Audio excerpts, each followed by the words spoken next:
അമ്മയൊന്നും ഇപ്പൊന്നും മേടിച്ചു തരത്തില്ല. മഞ്ഞപ്പിത്തമാണെന്ന് പറയും. ഇന്ന് കഴിച്ചാൽ മഞ്ഞപ്പിത്തം വരും.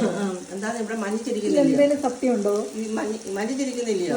അതുകൊണ്ട് അന്ന് ആരും മേടിച്ചാൽ അന്ന് ഇഷ്ടംപോലെ മീൻ കിട്ടുമായിരുന്നു എൻ്റെ ചെറുപ്പം പ്രായത്തിലൊക്കെ. ആരും കൂട്ടത്തില്ല. മഞ്ഞപ്പിത്തം വരുമെന്നും പറഞ്ഞ് മേടിച്ചാലും. എന്റെ ബലമായ സംശയം ആരോ പറ്റിച്ചതാണ് നിങ്ങളെയൊക്കെ. അപ്പൊ ഇപ്പൊ വലിയ എല്ലാവർക്കും പ്രിയമല്ലയോ, എല്ലാവർക്കും ഇഷ്ടമല്ലയോ? എനിക്ക് തോന്നുന്നു നമ്മുടെ നാട്ടിലെ സാൽമൺ ആയതെന്ന്. സാൽമൺ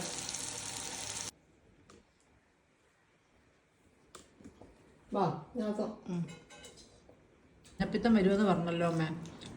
കിളിമീൻ കഴിച്ചാ ഇപ്പൊ ഇല്ല എന്നപ്പോ തോന്നുന്നു. അന്നായിരുന്നു. അന്ന് ആരെയാ ഉണ്ടാക്കിയത് മഞ്ഞപ്പിത്തം വരുമെന്ന്? അന്ന് ആ നാട്ടിലെല്ലാം എല്ലാരും പറയാമോ? ആരും മേടിക്കത്തില്ല. കാച്ചുള്ള വീട്ടുകാരൊന്നും മേടിക്കത്തില്ല. പാങ്ങള് മാത്രമേ മേടിക്കത്തുള്ളായിരുന്നു. കേട്ടോ ഗൈസ്, കാശുള്ള വീട്ടുകാരൊന്നും ഈ മഞ്ഞക്കിളിമീൻ വാങ്ങിക്കൂലാണ്. പാവങ്ങൾ മാത്രം മഞ്ഞപ്പിത്തം വന്നാലും വേണ്ടിയില്ല.